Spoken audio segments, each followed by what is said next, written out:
Thank you. Minnesota. Okay.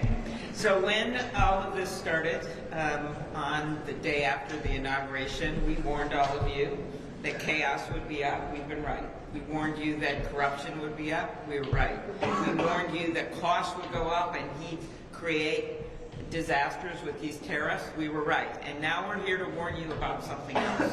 And that is their threats to mess around with Medicaid and with Social Security are real.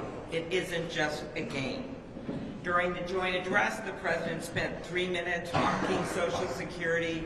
Many of those claims that he made were found to be lies by major newspapers. It's a red alert for the 73 million Americans that Senator Durbin and Schumer mentioned, but it also for 4 in 10 seniors, Social Security is in fact their primary source of income. The president and his billionaire pal, the richest man in the world, have been looking for ways to pay for their tax cuts for the wealthiest. They're looking for $2 trillion. They are ransacking through the government to find it. Ask anyone that's been fired.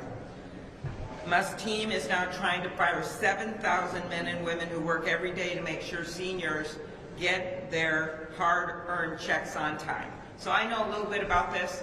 I've got a very strong state office that works on constituent matters all the time. I can tell you right now, when things get messed up, and they do for seniors, for our veterans, they're not going to get on an AI chat line right now. Maybe generations from now they will, but that's not going to work for them right now. And guess what else? They do not have Elon Musk's cell phones. The seniors of this country don't have Elon's number. They don't have anyone to call. That's why they go to the local offices. And often they will call the senator's office, and then we call someone at Social Security to figure out what went wrong. A spouse died. They don't know what happened to the check. They moved to assisted living. These things happen all the time. That's why we have these local offices. In addition, this administration has exposed Social Security data, potentially disclosing millions of Americans' personal information, as Tiffany Flick, who served as the Social Security Agency's acting chief of staff until she was forced out, said in a court filing yesterday. If Social Security's long-standing procedures continue to be ignored by DOJ, that could result in benefits not being paid out, delay in payments. The stakes are high. She is absolutely right. And to our Republican colleagues, with everything happening right now, we say they are elected officials.